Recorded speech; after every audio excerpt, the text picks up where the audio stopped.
बात करते हैं तो वहां पे हमारा अनेकांत का ये तीसरा नेत्र है, ये प्रज्ञा का नेत्र है, जिसके अंदर अनेकांत में समानता का भाव है, सर्वोदय का भाव है, अंत्योदय का भाव है और सभी के प्रति सम्मान है।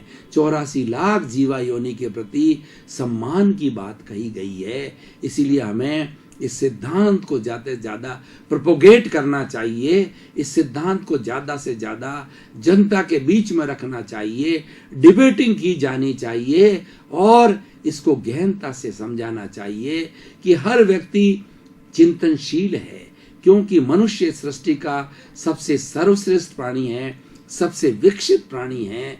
तो उसको यह चिंतन करना चाहिए कि मैं भी सबके साथ में हूँ, मैं भी सबके साथ रिलेटिव हूँ, मैं ही हूँ बात नहीं करनी चाहिए। मैं ही हूँ कहते ही जो अहंकार पैदा होता है, और अहंकार सब अपराधों की जननी है, अहंकार सब अन्यायों की जननी है, अहंकार तोड़ने की बात करता है, अहंकार विनाश की बात करता है, अनेकांत है विकास की बात करता है। अगर हम ये सोचें कि सबका साथ सबका विकास, तो मैं अनेकांत की थ्योरी को लगाना चाहिए, theory of non absolutism, theory of relativity, Satyansh की थ्योरी लगानी चाहिए और व्यक्ति को, हर एक को अपने आप में महसूस करना चाहिए कि मैं अहंकार शून्य हूँ, मैं पूरा ज्ञान नहीं जानता, पूरा सत्य जो ईश्वर है उसकी जानकारी मुझे नहीं है, उसका मात्र कुछ अंश जानता हूँ। जब आप किसी चीज का अंश जानने लग जाते हैं तो आप अपने आप को कर्ता महसूस नहीं करते हैं। आप कहते हैं कि जगत नियंता व्यवस्थित शक्ति, आप ये सोचने लग जाते हैं कि इस जगत को, पूरी सृष्टि को चलाने वाला है वो व्यवस्थित शक्ति है, मैं तो निमित्त मात्र हूँ, मैं तो ज्ञाता दृष्टा हूँ, मैं कर्ता नहीं हूँ। कर्ता की भावना से अहंकार आता है, कर्ता की भावना से एकांतवाद आता है। व्यक्ति को कभी भी एकांतवादी नहीं होना चाहिए। भाई और बहनों, दर्शकगण, श्रोतागण, मैं आपको एक उदाहरण के साथ बताना चाहता हूँ कि हम किसी ट्रेन के अंदर सफर कर रहे हैं, एक डब्बे के अंदर 72 पैसेंजर्स बैठने की व्यवस्था होती है, सोने की व्यवस्था होती है, और वहां पर मैं केवल यही सोचने लग जाता हूँ, जोर जोर से बोलना, अपशब्द बोलना और जोर से वीडियो बजाना, जोर से जो गाने सुनना, मैं एकांतवादी हो जाता हूँ। तो ये सबके लिए अप्रियकर हो जाता है। अगर मैं उसकी जगह पर मुझे कोई चीज़ सुननी है तो साइलेंट मोड के अंदर सुनूं, और मुझे किसी से बात करनी है तो वो बात धीरे धीरे किया जाए, ताकि पास वाला व्यक्ति कोई सो रहा है, बैठा है, पढ़ रहा है, ध्यान कर रहा है, मनन कर रहा है, तो वो डिस्टर्ब नहीं होता है। इसीलिए हमारी शांति भंग नहीं होती है। अनेकांतवाद जो है वह शांति पैदा करने वाला है, और एकांतवाद है वो अशांति पैदा करने वाला है।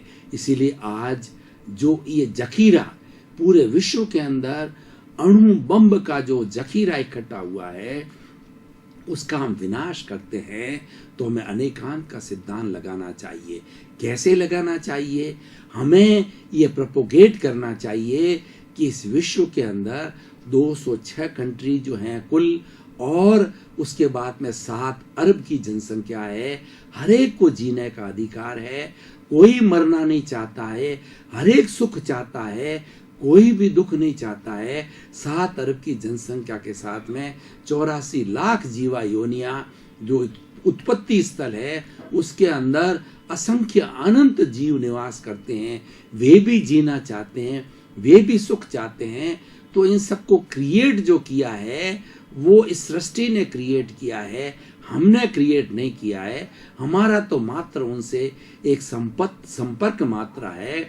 हम एक मात्र इस सृष्टि के अंदर रिलेटिव हैं, सृष्टि के अंदर निमित्त हैं। तो ऐसा सोचने से, ऐसा करने से, ऐसी शिक्षा देने से कोई भी व्यक्ति अपराधी नहीं होगा, अन्यायी नहीं होगा, अहंकारी नहीं होगा, और जहाँ पर ये दुर्गुण नहीं रहेंगे वो व्यक्ति अच्छा इंसान बनेगा। हमें व्यक्ति का सुधार करना है। सुधरे व्यक्ति, समाज व्यक्ति से राष्ट्र स्वयं सुधरेगा। सबसे छोटी इकाई जो व्यक्ति है, क्योंकि वह इस सृष्टि का सर्वश्रेष्ठ प्राणी है, हम उसको सुधारने का उपक्रम बनावें कि वो अच्छा इंसान बने, मानवतावादी बने, मानव धर्म का पालन करने वाला बने, किसी को दुख नहीं दे, और वो ये सोचे कि प्राप्त मन वचन काया से जगत के किसी प्राणी को किंचित मात्र भी दुख न हो, दुख न हो, दुख न हो। हे ईश्वर, मुझे ऐसी शक्ति दो, मुझे ऐसी जागृति दो कि मैं जगत कल्याण कर सकूं, सबकी सेवा कर सकूं। तो ऐसी मानसिकता वाला अगर हम इंसान पैदा करते हैं तो वो अपने आप में तो सुखी रहेगा ही, साथ साथ में अपने परिवार को सुखी बनाएगा। भाइयों और बहनों, दर्शक गण, श्रोतागण, जो व्यक्ति अशांत है वो दूसरे को शांत नहीं कर सकता। जो व्यक्ति क्रोधी है वो दूसरे के अंदर प्रेम की भावना नहीं भर सकता। जो व्यक्ति व्यसनी है वो दूसरे व्यक्ति को व्यसन मुक्त नहीं बना सकता। इसीलिए हमारे यहाँ कहा गया है, if wealth is lost nothing is lost, if health is lost something is lost, if character is lost everything is lost. What is this character? Character means personality, a man having so many virtues, a man without the any evils. So we are to leave the evils, we are to forget the evils, we are not to apply the evils, we are to be generous, we are to be a good man, we are to be a man who cooperates each other. इन सब बातों को लाने के लिए अनेकांत रूपी तीसरा नेत्र खोलना पड़ेगा। वह नेत्र प्रज्ञा का नेत्र है। हम बुद्धि के जगत से आगे जाते हैं तो वहां हमारे शब्द समाप्त हो जाते हैं। दर्शकगण, श्रोतागण, जितना भी ये भेद कराया जाता बुद्धि के स्तर पर, ये शब्दों का खेल है। एक ऐसा शब्द बोला जाता है को वो मित्र को शत्रु बना देता है, और एक ऐसा स्वीट शब्द बोला जाता है कि शत्रु भी मित्र बन जाता है। इसीलिए हमारी ये जो वाणी है, वाणी ऐसी बोलिए मन का आपा खोए, औरन को शीतल करे और आपो शीतल होए। हमें ऐसा बोलना चाहिए कि स्वयं में ठंडक पहुंचे, सुनने वाला बाग बाग हो जावे, सुनने वाले को अच्छा लगे और एक अच्छा वातावरण बने। क्योंकि हमारे समाज के अंदर जो बातचीत का जो जरिया है वो हमारा वाणी है। मन वचन काया, ये तीन हमारे सबसे बड़े सोर्सेज हैं जिनके माध्यम से हम समाज के अंदर कार्यकलाप करते हैं। इन तीनों के माध्यम से हम भीतरी जगत में तीसरे नेत्र में, जिसको हम अनेकांत कहते हैं, उसको खोलने का प्रयास करें तो वह खुलते ही हमारा खजाना खुल जाएगा, खजाने की चाबी हमको मिल जाएगी। तो इसीलिए हमें तीसरा नेत्र खोलने का प्रयास करना चाहिए।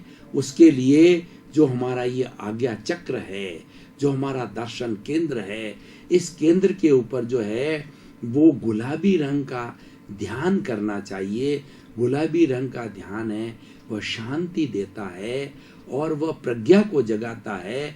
उस कलर के माध्यम से हम ज्यों-ज्यों भीतर के जगत में जाएंगे तो हमको मालूम होगा कि जो 5 इंद्रियों से जो हम बाहर का जगत देख रहे हैं, उससे भीतर का जगत अनंत अनंत गुना बड़ा है और अनंत अनंत गुना सुख वाला है। दर्शकगण, श्रोतागण, भाई और बहनों, आपके प्रति बहुत बहुत कृतज्ञता चैनल 24+ की तरफ से। आप प्रतिदिन सत्संग के अंदर अच्छी संख्या में हाजिर होते हैं, अच्छी संख्या में प्रवचन सुनते हैं और अपने जीवन का निर्माण कर रहे हैं। आज पुनरुत्थान कार्यक्रम बहुत पॉपुलर हो रहा है क्योंकि ये प्रतिदिन ऐसे नए नए सूत्र, ऐसे नए नए टिप्स, ऐसी नई नई बातें हमारी भारतीय संस्कृति के ग्रंथों से निकाल करके आपको परोसी जाती है। तो हमारा पुनरुत्थान का मुख्य उद्देश्य जगत कल्याण है। जगत के सर्वे भवन्तु सुखिनः सर्वे भवन्तु निरामया, सभी सुख के साथ रहे, आनंद के साथ रहे, आपका जीवन आनंदमय हो, मंगलमय हो, और आपके प्रति बहुत बहुत कृतज्ञता और आपके प्रति मंगल भावना शुभ।